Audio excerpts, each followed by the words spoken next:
So, I know that sometimes when you're writing an essay, it seems like you have a lot going on at once and you have to juggle everything. So I just want to go over quickly what needs to be in every one of your papers. And I'll have another video up later for a more in-depth look at what needs to be in your research paper.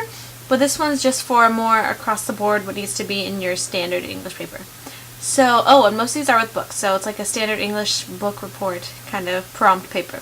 So the first thing is, besides MLA formatting, which needs to be in everything, you need to cite the book you're using or cite the interviews that you have coming up, actually both of them, just if you have an interview, in the first paragraph. You also need to have your clear thesis in your first paragraph. And then you need a good hook to start off your first paragraph. And before you get to that first paragraph, you need to think of kind of a clever or just not so boring of a title.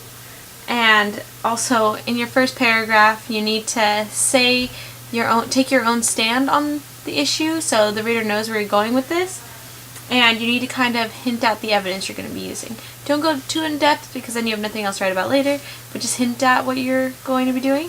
And I know it seems like, wow, there's a lot going on in your first paragraph, and that's because there is, but so just to run through it one more time: cite the book and the author, have your clear thesis, have an interesting hook, take your own personal stand, and give a little preview of the evidence. So just those things in your first paragraph. And then later in the book you need to have, because these are not later in the book, later in your paper, because these are all like book reports, at least 50% of your paper should be about the book. I know it's kind of a shock for some of us because we think it's almost more of like a free prompt, just from the book, what do you think? But at least half your paper needs to be quotes from the book.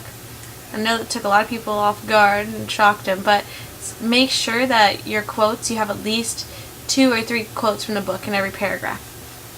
And then you have to make sure at the end that your conclusion matches your thesis. Because I know sometimes in your writing, you'll kind of find like this weird tangent and go off on that. And while it could be a great paper, you have to make sure that your ending thesis and your beginning thesis match. So that's pretty much the rundown for what needs to be in your paper to get an A. So good luck, guys. Just run through that check off list every time. When you finish writing, just check through it and make sure you have it all, because then you know at least if your ideas are there and the format's there, then you're pretty close. Alright, good luck everyone.